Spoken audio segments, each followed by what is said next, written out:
শিক্ষক এবং অভিভাবক, এই যে দুটো স্তম্ভ রয়েছে, এই দুটো স্তম্ভের মধ্যে বর্তমানে দূরত্ব তৈরি হয়েছে। কি তৈরি হয়েছে? দূরত্ব। শিক্ষক অভিভাবকদের সম্বন্ধে যে ভাবনা চিন্তা রাখে, তার বিপরীত ভাবনা চিন্তা আবার অভিভাবকরাও শিক্ষকদের সম্বন্ধে রাখে। অর্থাৎ অভিভাবকরা ভাবে শিক্ষকরা স্কুলে এসে পড়ায় না, আর শিক্ষক ভাবে অভিভাবকরা ছাত্রদের কোনো গাইড করে না, অর্থাৎ তাদের ভালোমতো দেখাশোনা করে না। দুই পক্ষরই একে অপরের ওপর অনেক অভিযোগ রয়েছে। এর ফলে কি হয়?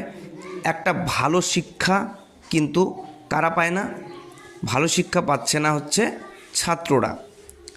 এই ছাত্ররা যখন ভালো শিক্ষা পাচ্ছে না, তখন তারা মানুষের মতো মানুষ হতে পারছে না।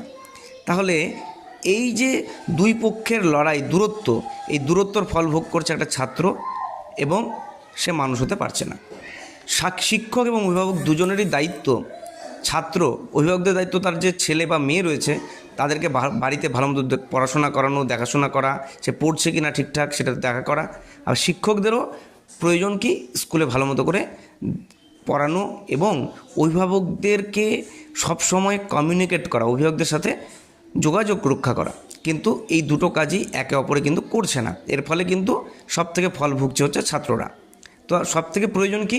শিক্ষক এবং অভিভাবকদের মধ্যে একটা কমিউনিকেশন তৈরি করতে হবে, ভালো সম্পর্ক তৈরি করতে হবে।